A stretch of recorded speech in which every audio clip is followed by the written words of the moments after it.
Assalamualaikum warahmatullahi wabarakatuh. Bismillahirrahmanirrahim. Alhamdulillahirabbil alamin wa bihi nasta'inu ala umurid dunya waddin. Wassalatu wassalamu ala asyrafil anbiya wal mursalin sayyidina Muhammadi wa ala alihi wa sahbihi ajma'in, amma ba'du. Marilah kita melanjutkan pengajian kitab Mafahim Yajib Antusohah karya Sayyid Muhammad bin Alawi Al-Maliki. Bismillahirrahmanirrahim. Maqamul makhluki, ini adalah kedudukan makhluk. Amma huwa sallallahu alaihi wasallam fa innana na'taqidu annahu sallallahu alaihi wasallam basyarun yajuzu alaihi ma yajuzu ala ghairihi minal basyari min husulil a'radi wal amradi allati la tujibun naqsa wat tanfirah kama qala sahibul aqidati wa jaizun fi hakihim min aradi bi ghairi naqsin ka khafifil maradi. Adapun baginda Nabi Muhammad sallallahu alaihi wasallam, maka kita meyakini bahwasanya beliau adalah manusia.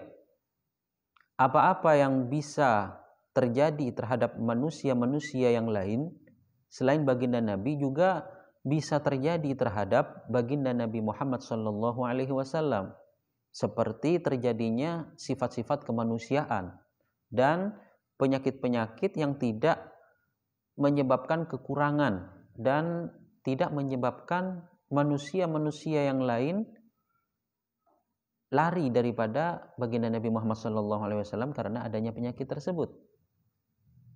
Sebagaimana pengarang kitab Aqidatul Awam berkata, yang artinya para utusan boleh terjadi sifat-sifat kemanusiaan tanpa mengurangi kedudukan mereka sebagai utusan, seperti sakit yang ringan. Jadi para utusan bisa saja sakit, namun penyakit-penyakit yang tidak sampai mengurangi kedudukan mereka sebagai utusan. Penyakit-penyakit yang tidak sampai menjadikan orang lari daripada mereka karena adanya penyakit itu. Wa annahu sallallahu alaihi wasallam 'abdun la yamliku li nafsihi dharra wa la naf'a wa la mauta wa la hayata wa la nusyura illa ma syaa Allah. Qala ta'ala: Qul la amliku li nafsi naf'an wa la dharran illa ma syaa Allah. Walau kuntu a'lamul ghaiba lastakthartu minal khairi wa ma massani as-su'. In ana illa nadhiru wa basyirun liqaumin yu'minun. Surat Al-A'raf ayat 188. Dan bahwasanya baginda Nabi Muhammad sallallahu alaihi wasallam adalah hamba yang beliau sendiri tidak memiliki kemadaratan. Maksudnya tidak bisa memberikan madarat, bahaya, dan tidak bisa memberi manfaat. Rasulullah tidak bisa mematikan, menghidupkan kembali kecuali atas kehendak Allah Subhanahu wa taala. Allah Subhanahu wa taala berfirman yang artinya, katakan wahai Muhammad, saya sendiri tidak bisa untuk memberi manfaat, madarat, kecuali atas kehendak Allah Subhanahu wa taala. Dan saya seandainya tahu terhadap perkara gaib, sebagian mufassir mengatakan yang dikatakan perkara gaib adalah kematian. Seandainya saya tahu kapan saya akan mati, maka saya akan memperbanyak amal soleh. Kebaikan itu ada sebagian ulama mufassir mengatakan amal soleh. Dan saya tidak akan ditimpa kejelekan. Maksudnya saya tidak akan mengerjakan kejelekan apabila saya mengetahui kapan saya akan mati. Saya hanya orang yang memberi peringatan dan memberi kabar bahagia terhadap orang-orang yang beriman.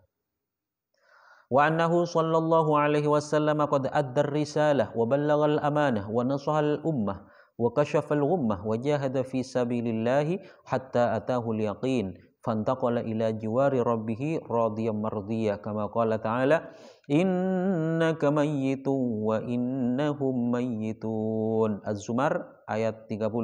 Wa qala wa ma ja'alna li basharin min qablikal khuld afa im mitta fahumul khalidun. Surat Al-Anbiya ayat 34.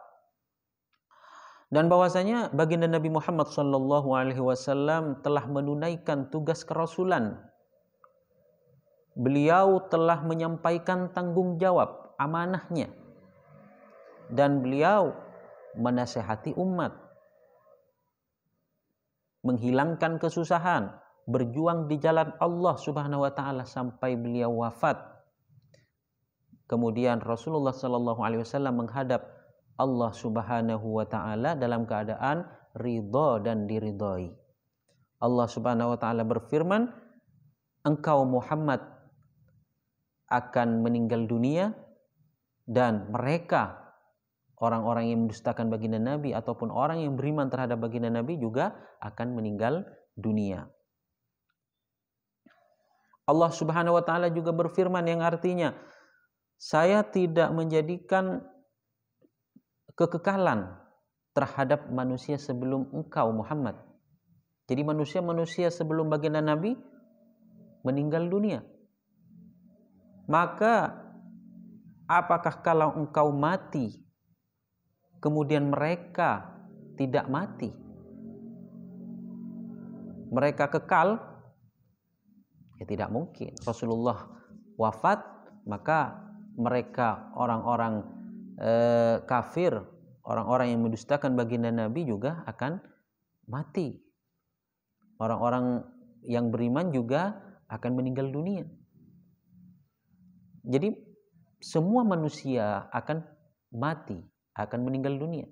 Baik manusia yang ada sebelum baginda Nabi ataupun manusia yang ada setelah baginda Nabi Muhammad sallallahu alaihi wasallam.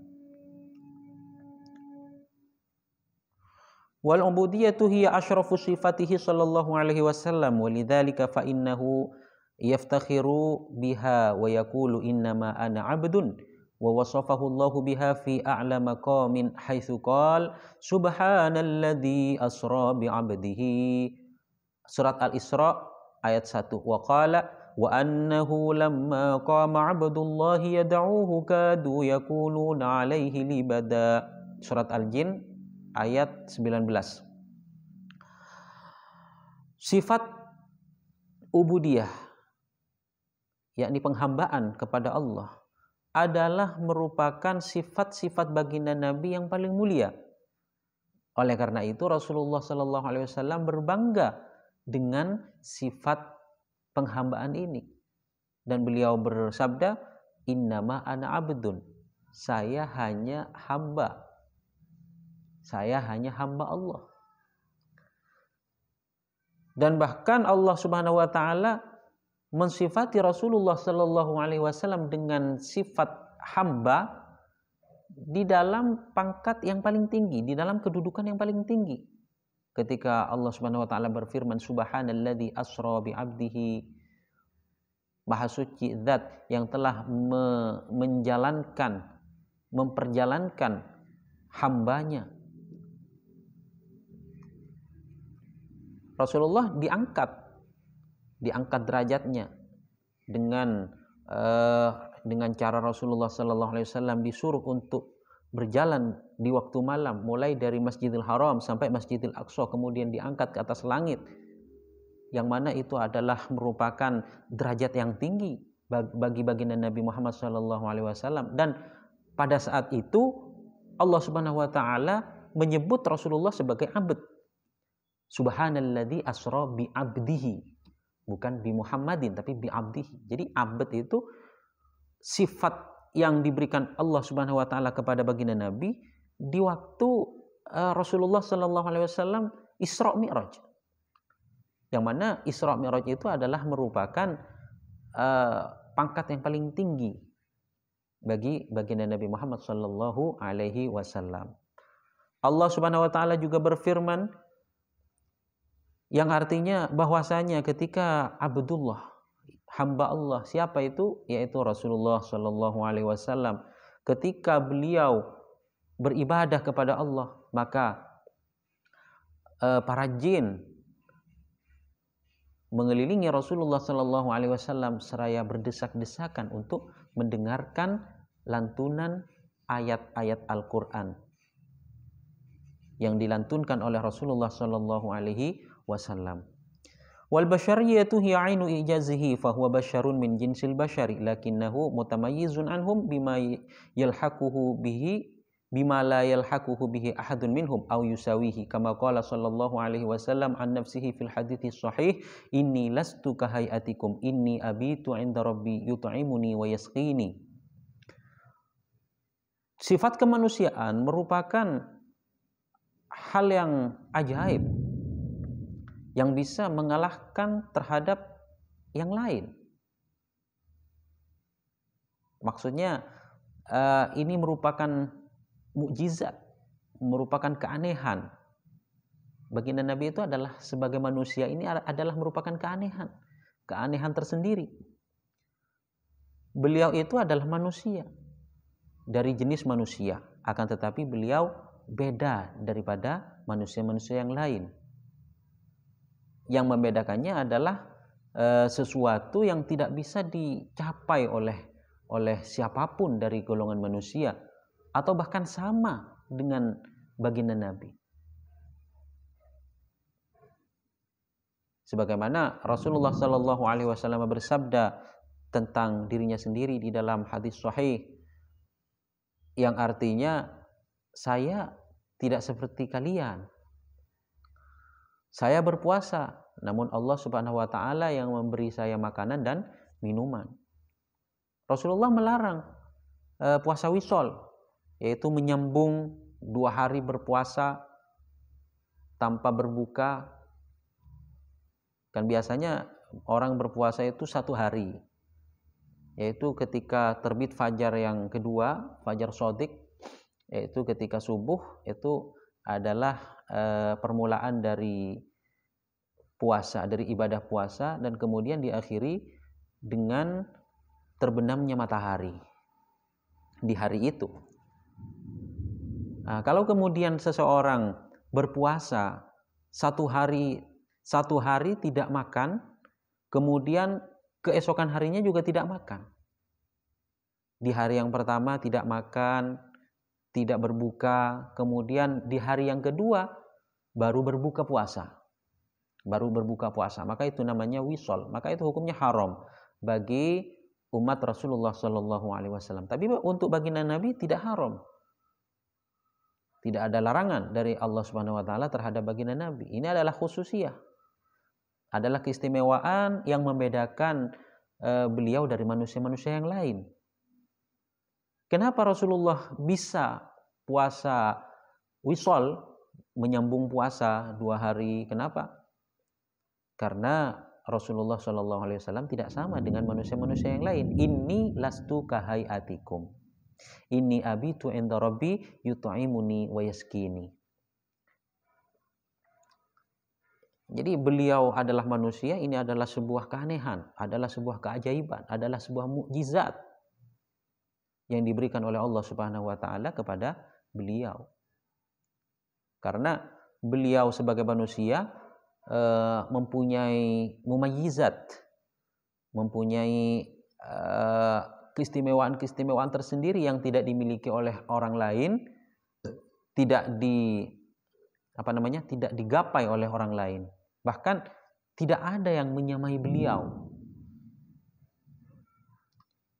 Mau melebihi beliau tidak bisa. Menyamai beliau tidak bisa. Apalagi melebihi beliau.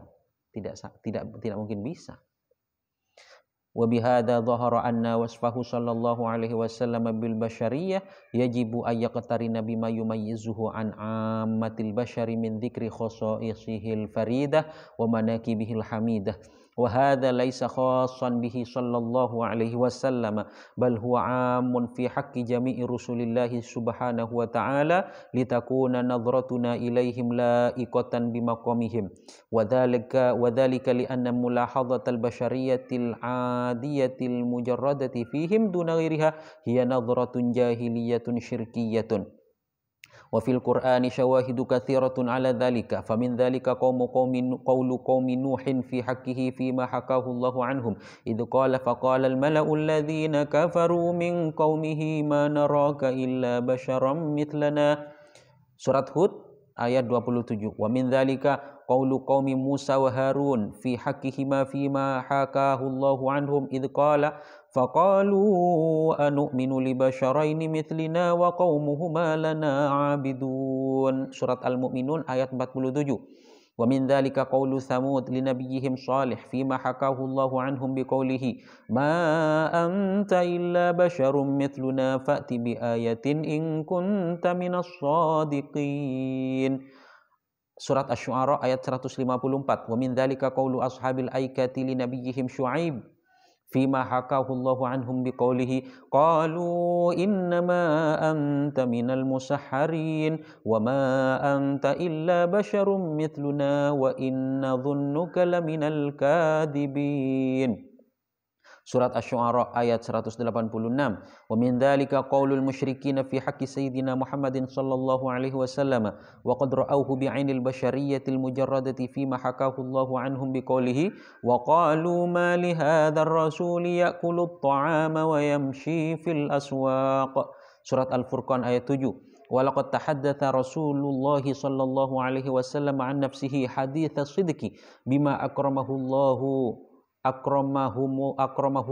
ta'ala bihi min azimi sifati wa khawarikil adati allati tumayyizu biha an sairi anwa'il bashari. Famin dhalika ma ja'a fil hadithi sahih annahu qala tanamu aynaya wa la yanamu qalbi wa ja'a fis sahihi annahu qala inni arakum min wara'i dhahri kama arakum min amami wa ja'a fis sahihi annahu qala utitu mafatiha khazainil ardi.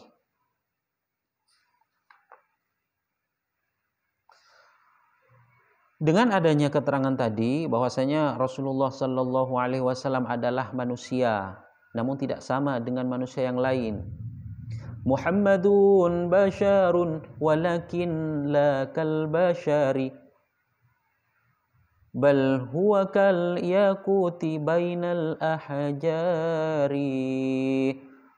Maulaya salli wa sallim daiman abada ala habibika khairil khalqi kullihimi.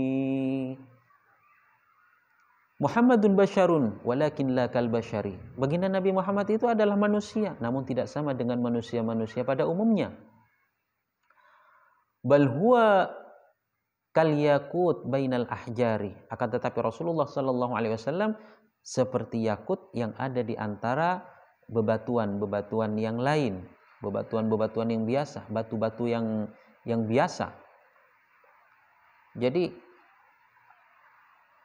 Rasulullah Shallallahu Alaihi Wasallam dengan manusia yang lain seperti yakut dengan batu-batu biasa. Inilah perbedaan antara Rasulullah dengan manusia-manusia yang lain. Oleh karena itu nampak bahwasanya disifatinya Rasulullah Sallallahu Alaihi Wasallam dengan manusia itu wajib bersamaan dengan hal yang bisa membedakannya, yang bisa membedakan beliau dari yang lain, dari manusia-manusia pada umumnya.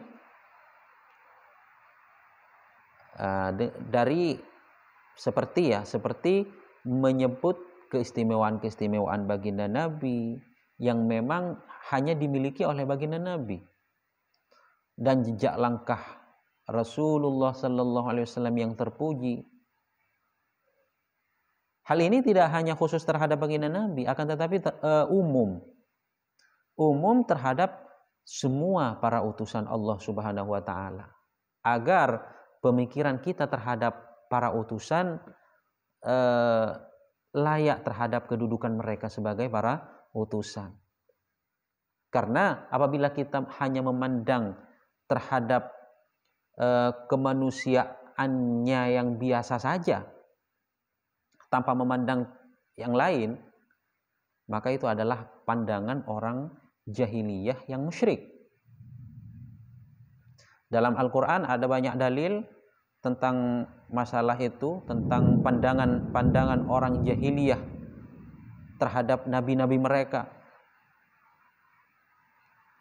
Seperti perkataan kaumnya Nabi Musa dan kaumnya Nabi Nuh yang diceritakan oleh Allah Subhanahu wa taala, bagaimana perkataan kaumnya Nabi Nuh terhadap Nabi Nuh. Itu diceritakan oleh Allah Subhanahu wa taala di dalam Al-Qur'an, yang artinya sekelompok orang yang kafir berkata, ya dari kaumnya Nabi Nuh berkata, saya melihat engkau Nuh sebagai manusia biasa seperti kita. Jadi kami tidak melihat engkau wahai Nuh kecuali hanya manusia biasa seperti kita, kata kaumnya Nabi Nuh. Jadi kaumnya Nabi Nuh hanya memandang Nabi Nuh sebagai manusia, tanpa dilihat dari aspek-aspek yang lain. Tidak dilihat dari keistimewaan beliau, tidak dilihat dari hal-hal yang membedakan beliau daripada yang lain.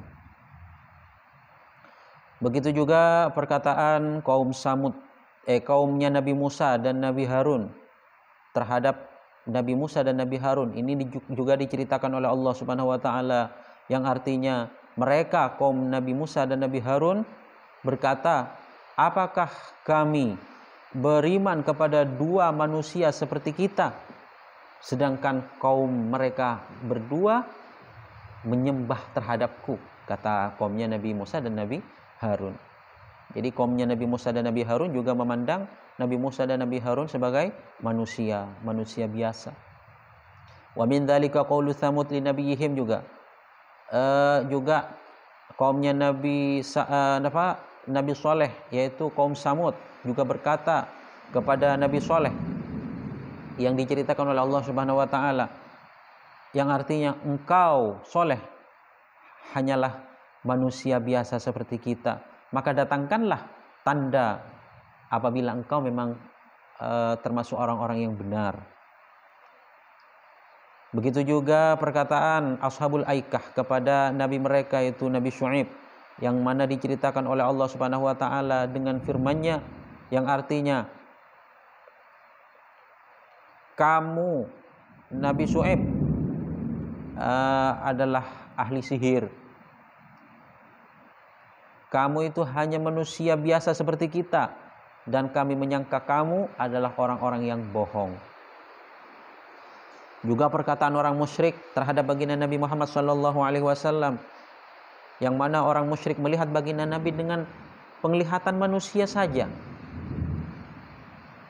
yang diceritakan oleh Allah Subhanahu wa taala, yang artinya mereka orang-orang musyrik berkata, bagaimana utusan ini kok makan di pasar dan berjalan di pasar? Dan Rasulullah Shallallahu Alaihi Wasallam menceritakan dirinya sendiri dengan cerita yang benar. Yang diceritakan ialah sesuatu yang dimuliakan,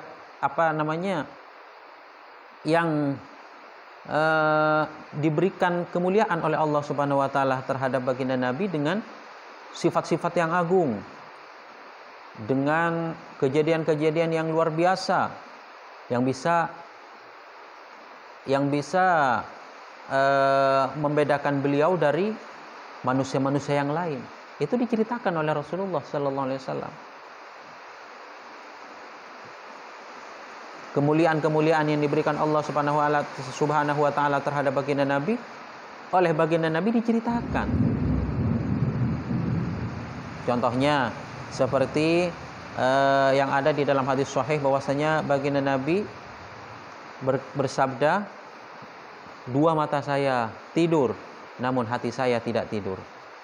Ini adalah mukjizat. Dalam hadis sahih juga Rasulullah sallallahu alaihi wasallam bersabda, saya melihat kalian dari belakang. Jadi orang-orang yang ada di belakang Rasul juga terlihat oleh Rasulullah. Saya melihat kalian yang ada di belakang sebagaimana saya melihat kalian dari depan.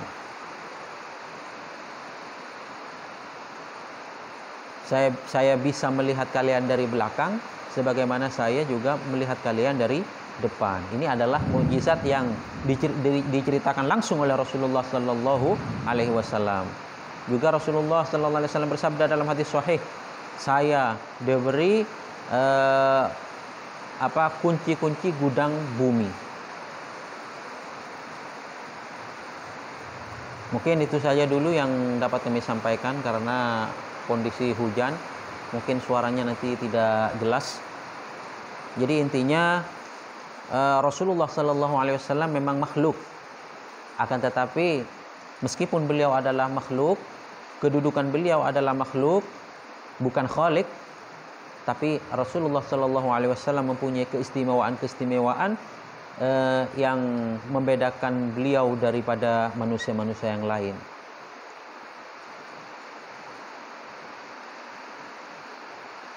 Mungkin itu saja yang dapat kami sampaikan. Terima kasih atas segala perhatian. Mohon maaf atas segala kekurangan. Wallahul muwaffiq ila aqwamit thoriq. Wassalamualaikum warahmatullahi wabarakatuh.